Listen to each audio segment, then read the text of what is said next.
아이고 저런.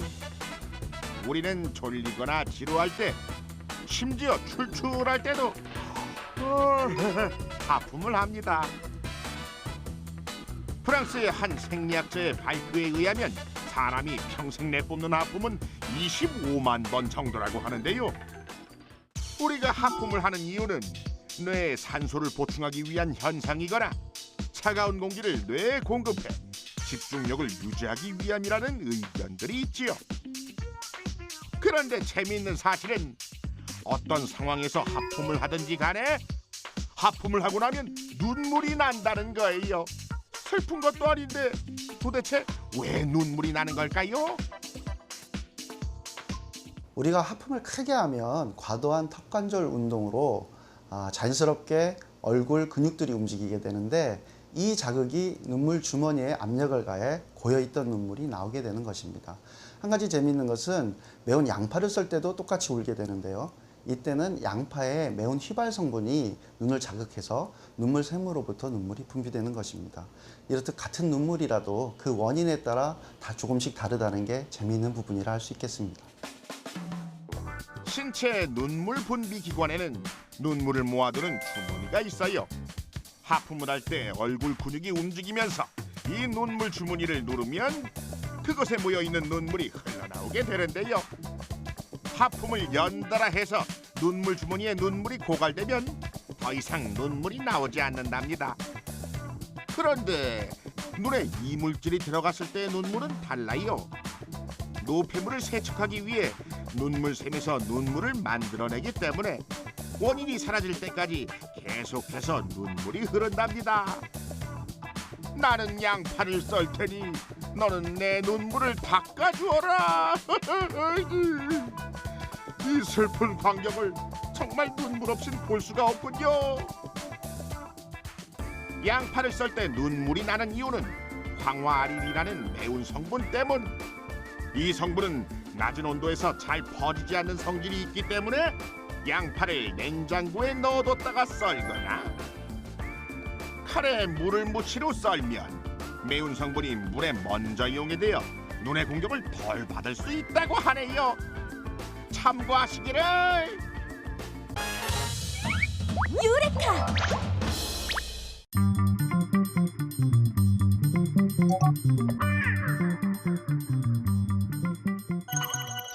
결코 쉽진 않지만 꼭 내 아이에게 건강한 모유를 먹이고 싶은 게 엄마 마음인데요.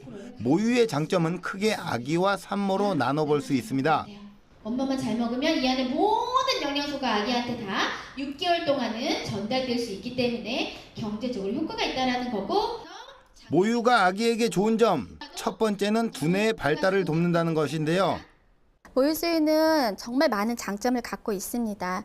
그중에 두뇌 발달도 있고, 그다음 아기 성장 발달에 꼭 필요한 영양소를 보충해 줄 수가 있는데, 그중에서 가장 중요한 건 모유는 아기의 맞춤 음식이라고 할 수 있습니다.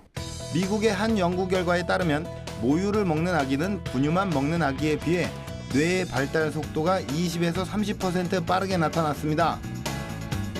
또한 모유는 아기의 면역력 향상에도 도움이 되는데요. 그 비밀은 바로 성분에 있습니다. 단백질의 양은 우유에 더 많지만 질적으로는 모유가 더 우수한데요. 락토에린이라는 성분이 장내 대장균에 대한 저항력이 크기 때문입니다.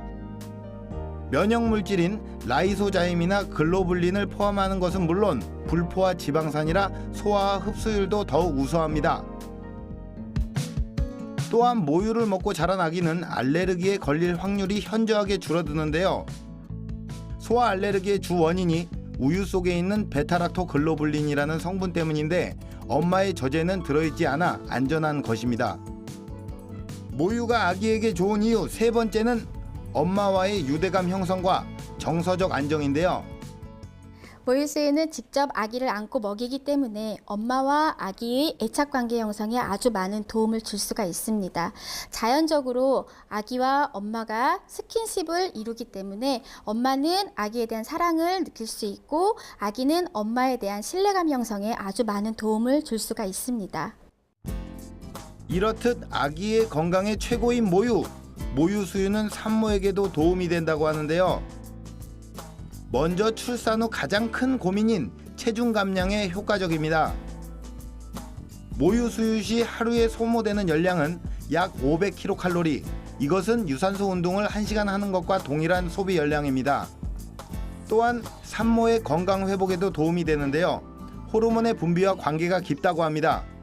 산모한테도 물론 좋습니다. 그 이유는 호르몬 분비가 됩니다. 모유를 하게 되면 옥시토신과 프롤락틴이라는 호르몬 분비로 인해서 자궁 출혈을 예방해 줄 수가 있습니다. 그래서 다른 분유 수유를 하신 임산부보다 산모보다 훨씬 빨리 회복을 할 수 있는 효과를 갖게 되고, 그다음 또 하나는 그 호르몬의 분비로 인해서 우울증을 감소시켜주는 효과가 있습니다.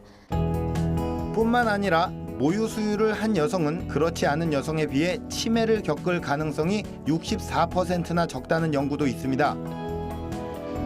보너스 하나 더! 모유 수유는 가계 경제에도 보탬이 된다는 사실. WHO는 모유 수유를 권고하는 이유로 경제적 이유를 들었는데요. 그 기간만큼은 분유값과 이유식 비용을 줄여 가계의 부담을 덜 수 있다는 것입니다. 유레카.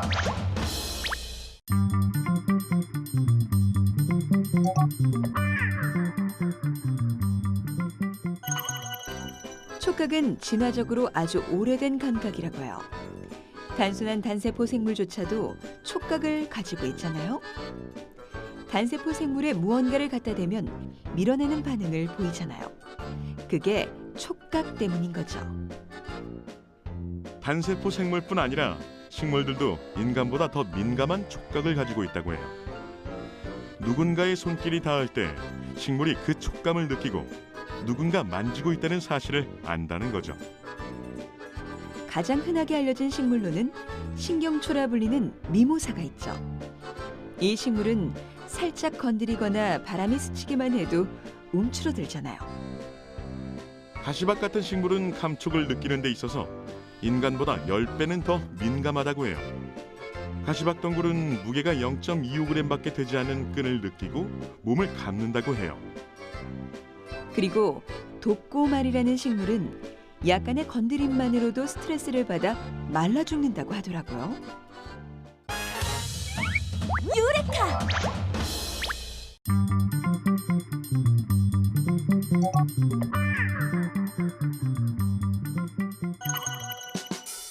색깔만 다른 똑같은 모양을 한 젤리가 있습니다. 이 젤리에는 맛과 향이 나지 않는 각각의 색소가 들었는데요. 하나는 노란색, 또 하나는 초록색, 그리고 빨간색을 하고 있습니다. 색깔만 다를 뿐 맛은 모두 같은 젤리인 거죠.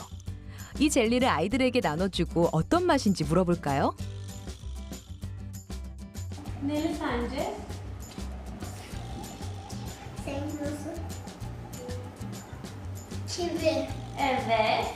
Cevabını Ben verdi. anladım. Kivi diyorsun. Sen? Ben bir düşüneyim. Az önce ne demiştin? Kiraz. Peki şimdi tadı nasıl? Ne gibi? İşte. Evet. Senin cevabın tadı. Ayva. Ayvalı mı? Peki. Tamam. Teşekkür ederim. Aslında biliyor musun? Bunların hiçbirinin tadı yoktu. Ama ben tattım gördüm tadını. 흔히 맛은 우리의 혀로 느낀다고 생각을 하죠. 하지만 뇌는 눈으로 보는 모양과 빛깔, 또 냄새, 광고에서 얻은 이미지 등 다른 감각기관을 통해서 얻은 정보를 모두 합쳐서 맛을 느낀다고 합니다. 특히 색깔에 따라서 느껴지는 맛이 달라질 수 있다고 하는데요. 먼저 화이트 와인에 맛과 향이 없는 빨간 색소를 넣어 레드 와인처럼 보이도록 만들었는데요. 소믈리에들에게 시음회라고 말한 뒤 이 와인을 맛보게 했습니다. 일반적으로 레드 와인과 화이트 와인의 맛은 다르게 평가되죠. 보통 레드 와인은 타닌이라는 성분이 많이 들어있어 화이트 와인보다 떫은 맛이 강하고 질감 자체가 무겁습니다. 반면 화이트 와인은 가볍고 산뜻한 맛을 내죠. 화이트 와인을 레드 와인이라고 속인 시음회에서 와인 전문가인 소믈리에들에게 와인의 재료가 무엇인지 적도록 했습니다. 그들은 어떤 답변을 했을까요? 놀랍게도 소믈리에들은 모두 레드 와인을 만드는 데 사용되는 재료를 적어냈습니다. 특정 적포도의 종류나 블랙커런트, 딸기 등 적포도의 색을 내고 적포도의 맛을 내는 종류를 적어낸 거죠. 이제 이 와인이 화이트 와인이라는 사실을 알려줄까요? 레드 와인의 맛과 풍미를 느낀 소믈리에들. 사실 색소를 탄 화이트 와인이었다는 사실에 당황하는 모습입니다. 이것은 와인의 맛을 가려내는 것이 불가능하다거나 소믈리에들이 무능력하다라는 내용이 아닙니다. 눈으로 보는 색깔이 상상력을 자극하고 또 맛에 영향을 준다는 걸 말하고 있죠. 적포도라고 생각하고 그 맛과 풍미를 떠올리면 적포도의 맛을 느끼게 된다는 건데요. 즉 기존에 갖고 있던 정보와 이미지가 맛을 형성하는 데 영향을 준다는 겁니다. 유레카!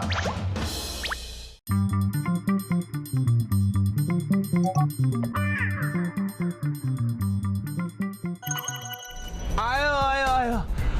오늘 시청률을 위해서 종일 돌아다녔더니 발이 다 아프네. 근데 왜 이렇게 아픈 거지? 에? 물집이 생겼잖아. 이거 신발을 벗고 다닐 수도 없고 물집을 터트려야 되나? 이럴 땐 어떻게 하죠? 도와주세요. 헬프미! 물집이 생기는 원인은 일반적으로 지속적인 마찰에 의한 것과 가벼운 화상에 의해서 발생할 수 있습니다.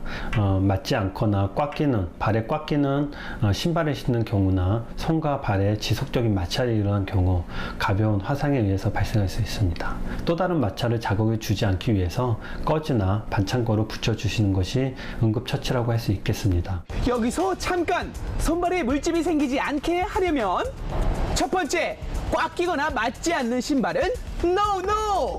발의 마찰을 최대한 줄인다. 두 번째, 발끝으로 착지하는 것은 피하고 발 뒤꿈치부터 발바닥 전체를 이용해 올바른 자세로 걷는다.